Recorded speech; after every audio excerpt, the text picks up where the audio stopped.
This week, on the Myths and Legends podcast, we're continuing the story of Beowulf as he trudges into the swamp to fight Grendel's mother. And you'll see why decluttering your house every now and then might just save your life, especially if your house is a stinking monster lair at the bottom of a cursed lake. The creature this time is one that you actually do want watching you sleep, which is a nice change. This is the Myths and Legends podcast, episode 60B, The Depths. This is a podcast where I tell stories from mythology and folklore. Some are incredibly popular stories you think you know, but with surprising origins. Others are stories you might not have heard, but really should. This week's episode is brought to you by Lincoln in the Bardo. From George Saunders, New York Times bestselling author of 10th of December, comes Lincoln in the Bardo, his long-awaited first novel featuring none other than Abraham Lincoln. A moving father-son story, Lincoln in the Bardo breaks free of its historical framework into a supernatural realm that's both hilarious and terrifying. It's on sale now, published by Random House, available wherever books are sold. Previously on the podcast, we met Beowulf, a Geatish hero from modern-day Sweden. He went to the Danish kingdom of Hrothgar because Grendel, the monster, was terrorizing Hrothgar's mead hall. Beowulf killed Grendel, everyone partied, and then that night another monster showed up and killed King Hrothgar's best and most trusted warrior before fleeing into the night. Real quickly before we get today's episode started, I've long suspected that I was mispronouncing Geats, and I've heard that in Old and Middle English, it would be closer to Geats. Thanks to Kristen for reaching out with help on this one. I really confused people when I switched the Irish pronunciations mid-story when I did the Toyne, so I'm just going to keep calling them Geats for this story, just for simplicity's sake.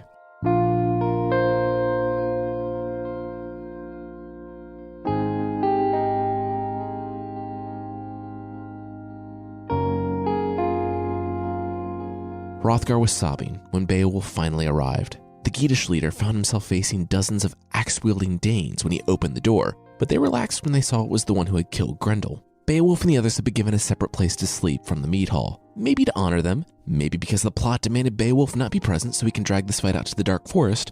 Who knows, it's anyone's guess. Hrothgar cursed the monster when he was finally able to speak again. The men and women of the hall stood with spears ready, facing out into the night. The door had, once again, been torn off, so until they moved somewhere else, they all had to be vigilant, and they couldn't move somewhere else until the king got it together. Sidebar, this medieval Danish doormaker must be cleaning up with these monsters hanging around. Hrothgar said he knew it. He knew she would come. He hoped she wouldn't, but now his best man was dead. Beowulf turned to him. She? Hrothgar took a long swig of mead and said yes.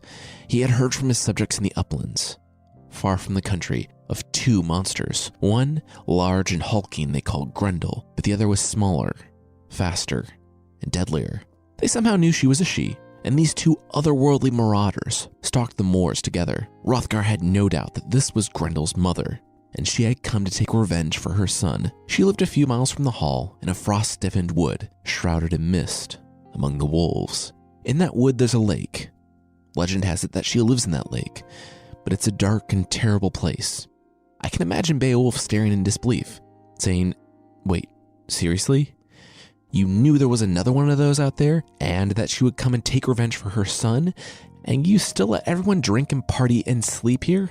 I mean, you just gave me turn-by-turn directions to her house. Hrothgar took another drink. Yeah, he said, that's a pretty substantial lack of judgment / plot hole that will force this epic battle out into the dark forest. So, since you're here, and you're kind of the guy for this, what do you say about killing Grendel's mother? Beowulf said. He took a deep breath. Yeah, let's do it.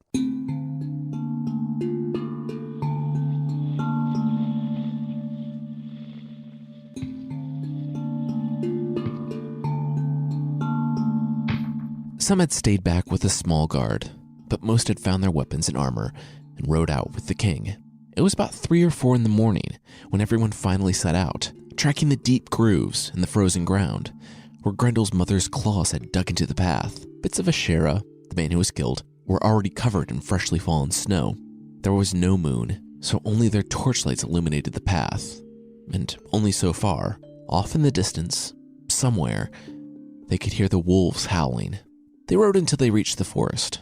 The trees gnarled and frozen. Beowulf rode out in front, And as they approached, the Geatish leader heard yelling from the back, and he heard men draw their swords. Something, was watching them from the forest. Beowulf heard them drawing back their bows when he saw it. The torchlight had barely grazed Ashera's severed head, sitting on a spike, just inside the forest. It looked like a face gazing out at them because it was a face gazing out at them. Beowulf held up his hand and walked over to it. He wrapped it up in a cloth and narrowed his eyes as he looked into the icy darkness of the forest. The party rode deeper and deeper into the forest, and eerie and otherworldly mists shrouded the paths ahead. The sounds of wolves howling and of other things lurching and breathing somewhere off in the darkness echoed through the night. Soon, they saw it. The lake. It was such a hateful and vile place that even the trees strained to grow away from it. The torchlight skimmed the surface of the lake, but it was too wide to see the end of it in the night. They could see what was in it, though. They saw something move on the surface. Then another thing. Then another.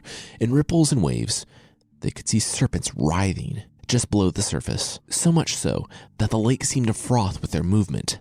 They stood on a cliff overlooking the lake, and the others stepped back, until only Beowulf remained. Then the churning at the surface stopped, and it became still until, off in the distance, a much, much larger serpent, a dragon, grazed the surface of the water. Even with its iron-like scales rushing past, it was a full 30 seconds before the dragon disappeared back into the depths. And then, a few seconds later, it floated to the surface, dead. When its corpse rolled over, they saw a single arrow sticking out of a gap between the scales, Smaug style. The warriors were so awestruck with the water dragon that they didn't notice Beowulf see the gap in the scales, pull out his bow, mentally calculate a shot, and then fire an arrow into the water. Beowulf put away his bow and started taking his armor out of his pack. There was no point in putting it off. He had a job to do. A quest that would lead him into the murky, haunted waters that were infested with snakes to fight a murderous shadow demon. So basically like a normal Tuesday for a Scandinavian epic hero. On the cliff overlooking the lake, Beowulf talked to Hrothgar and the others and designated where all of his money would go if he never came back.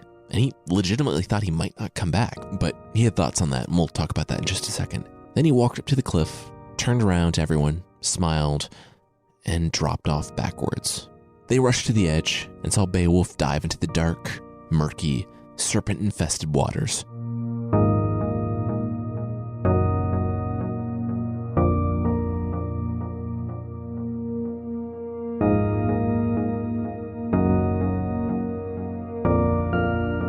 We'll see Beowulf break a world record and make several poor choices at the bottom of the lake. But that will be right after this. This week's episode is brought to you by Loot Crate. I tweeted out a picture of my desk the other day, and people complimented all the cool, nerdy things on it. From the Planet Express ship to Doctor Strange to a Hellboy piggy bank. I'd like to take credit for the quirky, nerdy style, but those all came from Loot Crate. You probably know Loot Crate is a monthly subscription box service filled with pop culture items from your favorite TV shows, movies, and games, all for less than $20 a month. You get all this loot, and you don't even need to fight a monster and his mom. Each month there's a different theme, with exclusive stuff you can only get through Loot Crate. Check it out. Whether you're getting it for that geek in your life, or you are that geek, it's an awesome little surprise every month. February 2017's theme is Build, and features Mighty Morphin Power Rangers, my personal favorite comic book hero, Batman, LEGO Dimensions, and Tetris, as well as the monthly t-shirt and pin. And you have until February 19th at 9 p.m. Pacific to subscribe and receive this month's crate. But after the cutoff, that's it. It's over. So don't wait. Head to lootcrate.com/legends and enter code LEGENDS to save $3 off of any new subscription today. That's lootcrate.com/legends, code LEGENDS, for $3 off any new subscription. This week's episode is brought to you by Casper, an obsessively engineered mattress at a shockingly fair price. My wife and I have a Casper, and we love it. And when it came time for our little guy to move up into a big boy bed, we didn't even think twice and got him a Casper Twin. Even though we could try it for 100 nights risk-free, and they would pick it up and refund us everything, after one night we knew that it was perfect. He sleeps so much better now, which any parent of a toddler will tell you is very important for everyone's quality of life. Time magazine named the Casper one of the best inventions of 2015, and you'll see why if you try it out. It's memory foam, and it creates a sleep surface with just the right sink and just the right bounce. I was surprised that a mattress could fit in a box that small, but it's really the best one I've ever slept on. They have free shipping to the US and Canada, so you don't even have to leave your house and go lay in an awkward furniture showroom. And with over 20,000 reviews and a 4.8-star rating, it's quickly becoming the internet's favorite mattress. Get $50 towards any mattress purchase by visiting Casper.com/legends and using code LEGENDS. Terms and conditions apply. All right, now back to the show.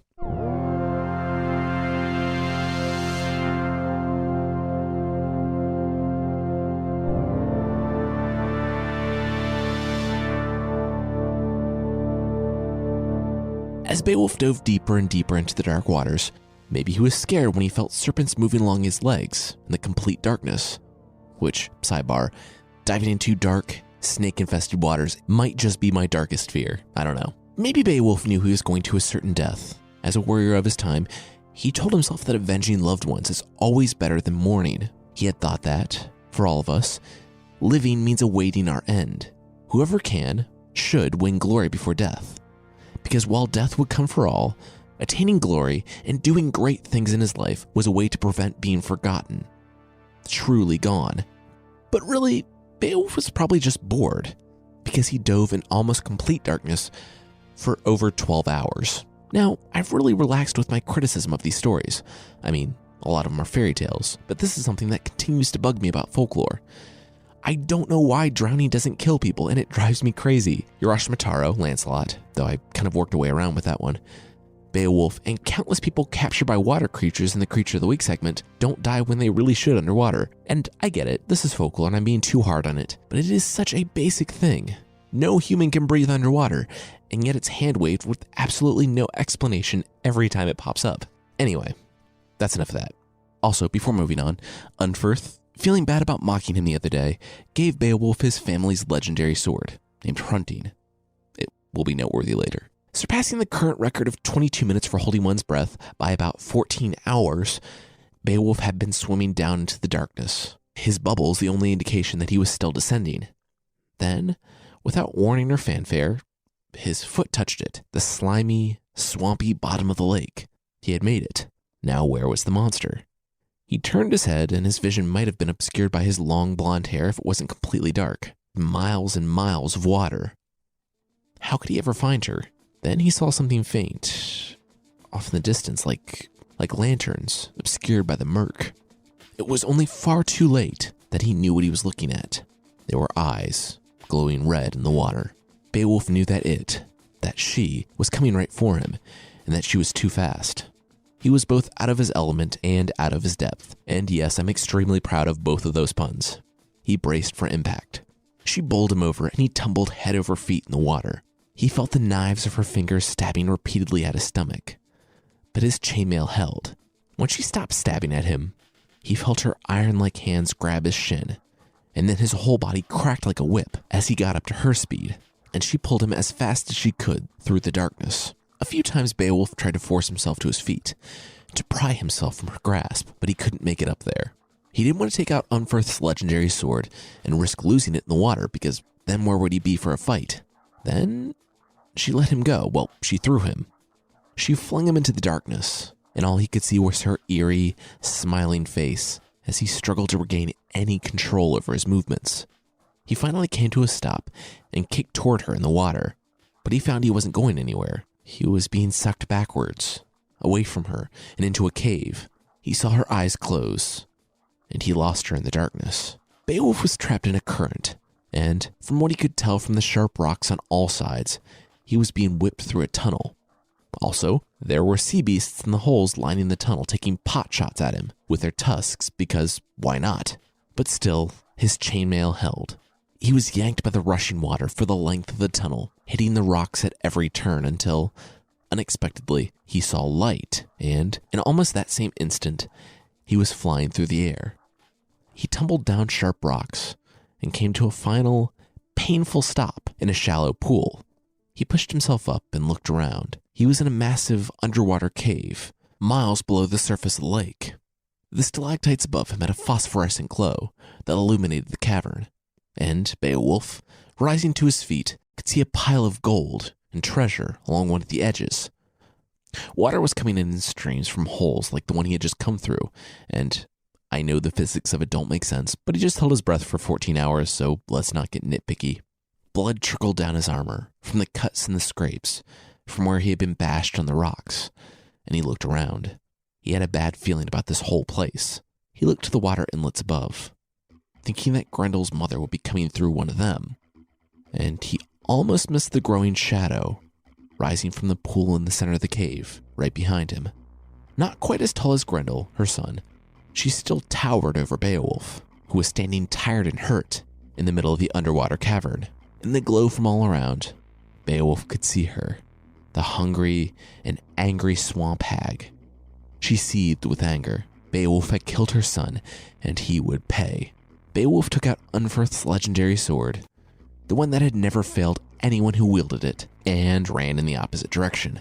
There was a dark corner of the cavern, and Beowulf disappeared into it. Grendel's mother was confused for half a moment, and she didn't see Beowulf coming until it was too late. She didn't know that she had followed Beowulf into a corner with a rocky outcropping, one Beowulf had climbed quickly and jumped off. With Unferth's legendary sword above his head, he flew through the air towards Grendel's mother. He had calculated it correctly. He would bring the sword down on her head, cleave it in two, take a short nap, and then swim back to the surface for all the gold and glory and mead he could handle, which was a lot.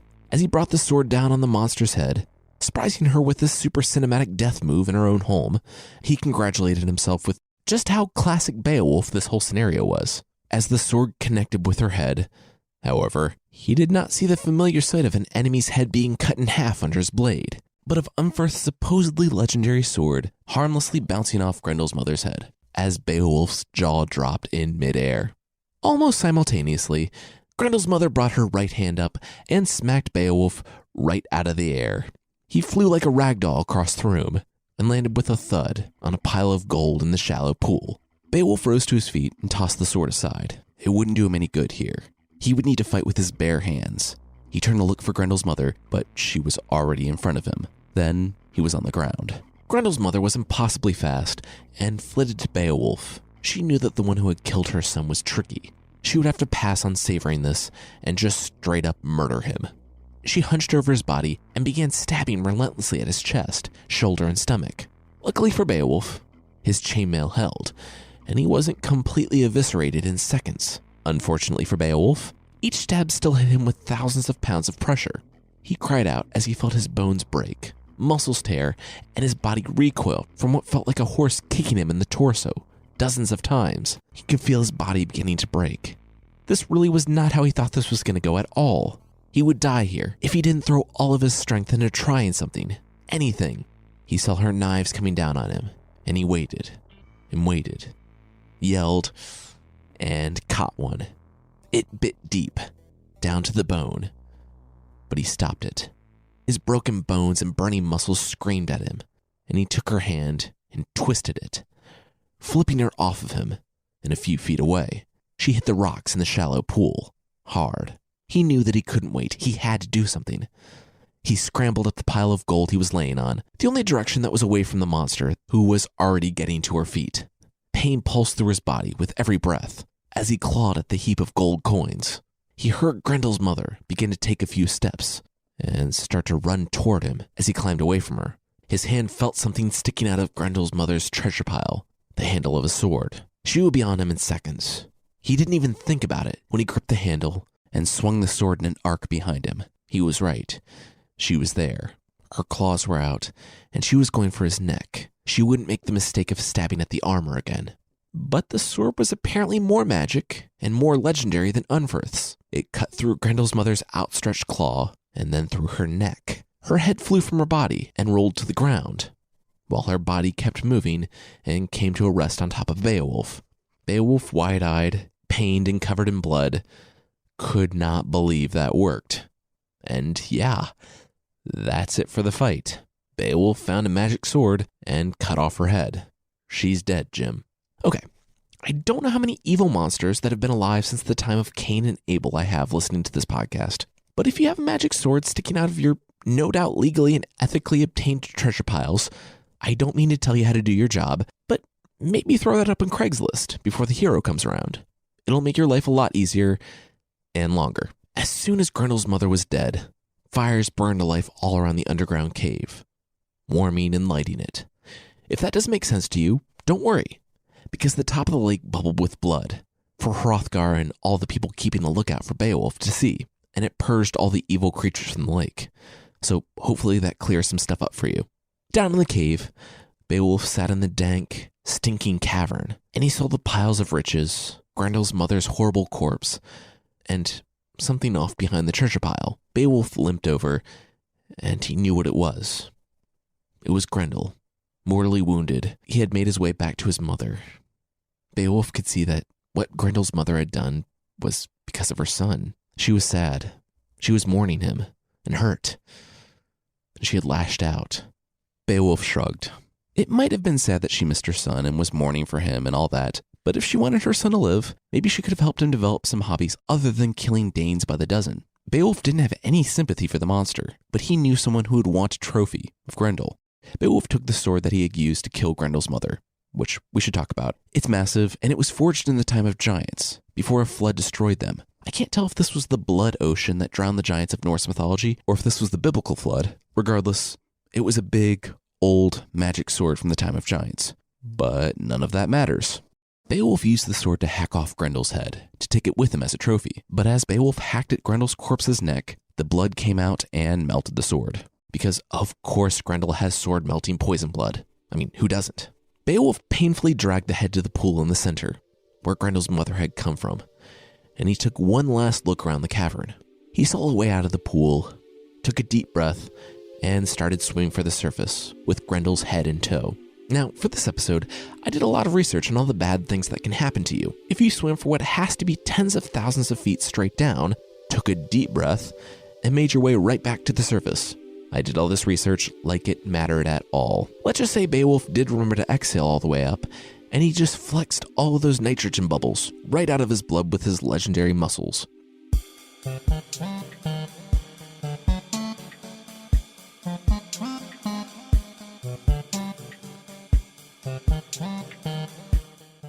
Also, for some context, modern-day scuba divers can only go a few hundred feet, and even then it can get pretty dangerous.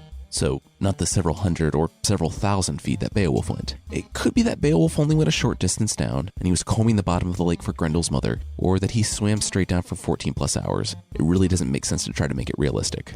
A lot of impossible things are going on. At 3 p.m., a full 30 hours after he dove into the lake, the Danes and the Geats waiting on the cliff's edge saw something on the shore. It was a warrior, wrapped in mail, with an impractical gold helmet. Next to it sat something that looked like a scary, hairy beach ball. The Danes and the Geats rushed to Beowulf to find him alive but exhausted. They took his armor and chainmail from him and helped him to the tents.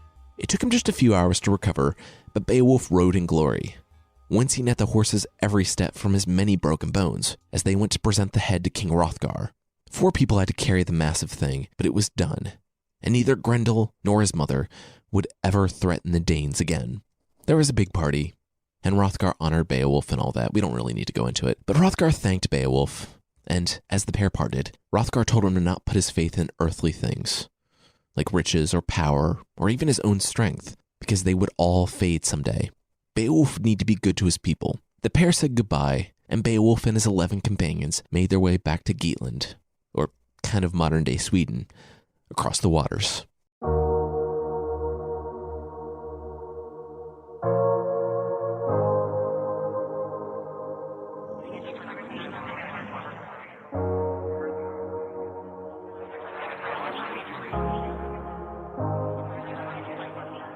Over 50 years later, Beowulf sat atop his horse and looked out on the waters. As the Geatish king, he was followed everywhere by retainers and servants and warriors. Still, he liked to get out and look upon the waters and remember the times when he had been a young man, out exploring the world, tearing arms off of demons and beating up their moms. He sighed. Good times. Not that these weren't good times, they were. By any metric, Beowulf had been a phenomenal king, and that might have been because he never expected to become one. He wasn't from a line of kings, and he had served both of the previous ones as best he could, but that hadn't stopped them from dying. When he came home from Denmark and he gave his treasure to the king, then, a young man, he told everyone the story of Grendel and his mother, the king honored him with a title and tracts of land, and Beowulf became one of his most trusted friends. So trusted, in fact, that the king approached Beowulf one day. There have been more and more problems with their neighbors, the Swedes. Real quickly, when I say the Swedes, I'm referring to the medieval Germanic tribe, not the citizens of the modern country, Sweden. Geatland was just one kingdom and region of what makes up modern-day Sweden. Anyway, they battled the Swedes for years, but it was getting worse. Beowulf was the greatest hero in Geatland, and one day the king called his champion to him. The king said that if anything should ever happen to the king, who definitely still has so many great years ahead of him, and isn't dooming himself with this very conversation, then the king would like Beowulf to be the steward of Geatland, until the prince, still a young boy, came of age. Beowulf said he would be honored, but that wouldn't be necessary. The king would live to a ripe old age. Cut to 2 weeks later, where the king is on the funeral pyre after being killed in battle against the Swedes.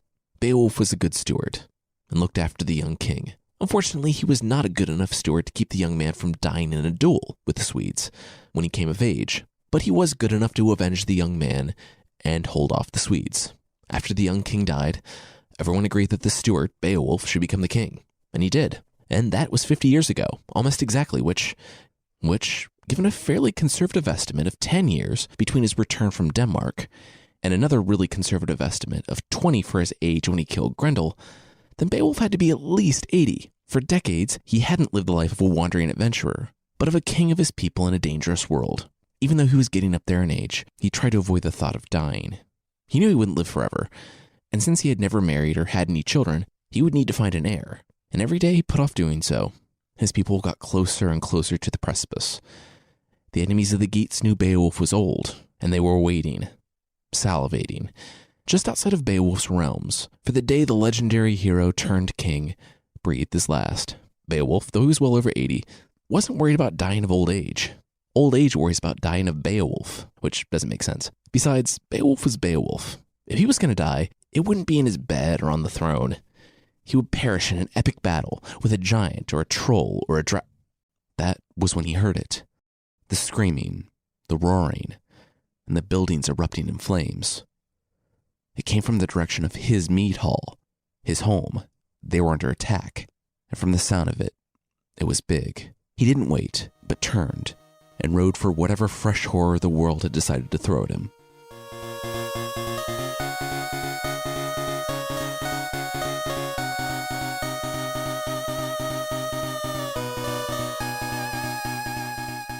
Next week, we'll see what was attacking his home, though a lot of you already know it, and we'll wrap up the story of Beowulf. And for the hundreds of people that have emailed me begging for stories of octogenarians fighting monsters, next week is your week. I want to say thanks to Marksman1122, A Star to Die For, Kitty Moss, Keith So Sexy, G-Funkification, Cheeseherd, #Yass, The Duchess, Sean1234675893837, Robbie9292, Ocean Nico, Crazy Carl 8 for You, Thicey, Bill Trex, Ella Bella, Gamer Sauce, and I Like Knowing Stuff for the reviews on iTunes. Thank you all so much. I really appreciate it. And if you'd like to leave a review, iTunes is the best place. You can find the show there at itunes.mythpodcast.com. And there's also a membership thing on the site. You can get extra episodes, source pack ebooks, and ad-free versions of the show for less than the price of a Boogeyman egg separator. It's a mug that looks like the face of a man with a cold, and you use it to separate egg whites. They, of course, drip out of his nose, looking like snot. I linked it in the show notes. If you're interested in the membership that, sadly, won't help you make egg whites and then never want to eat them again, check out support.mythpodcast.com.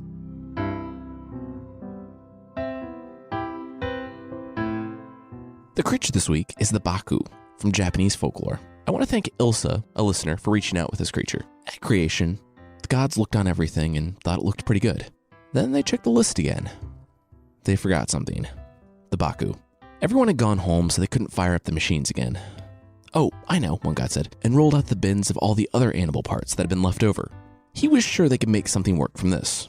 And whether it was the end of the day and they were just throwing stuff together, whether they wanted to get creative, they finally landed on a creature with the body of a bear, the head of an elephant, the eyes of a rhinoceros, the tail of an ox, and the legs of a tiger. They looked on it, and even though it was kind of a gross little animal assembled from all the leftovers, it was actually so ugly it was kind of cute. And it was really sweet too, which was good because of what it needed to do.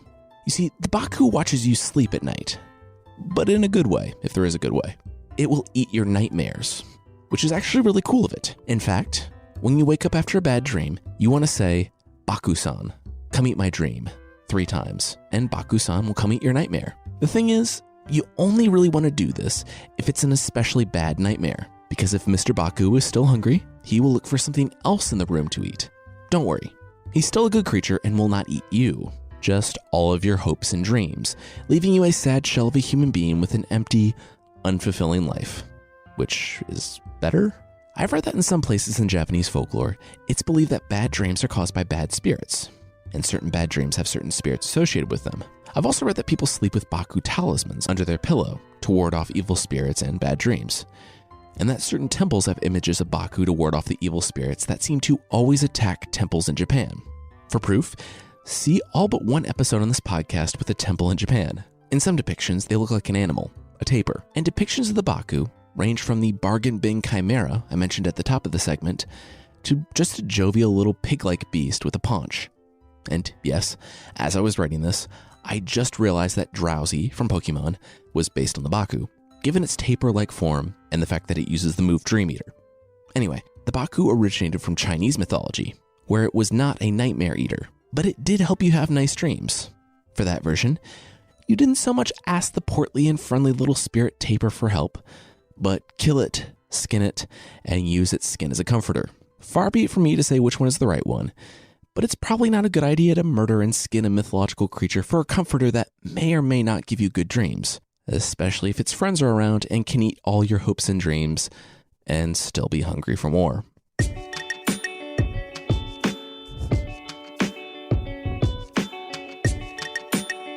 That's it for this week. The theme song is by the band Broke for Free, and the Creature of the Week music is by Steve Combs. There are links to other music in the show notes. And thanks again to Random House and Lincoln in the Bardo for sponsoring this episode. From George Saunders, New York Times bestselling author of 10th of December, comes Lincoln in the Bardo, his long-awaited first novel, featuring none other than Abraham Lincoln. A moving father and son story, Lincoln in the Bardo breaks free of its historical framework into a supernatural realm both hilarious and terrifying. It's on sale now, published by Random House, and available wherever books are sold. All right, that's it. Thank you so much for listening, and I'll see you next time.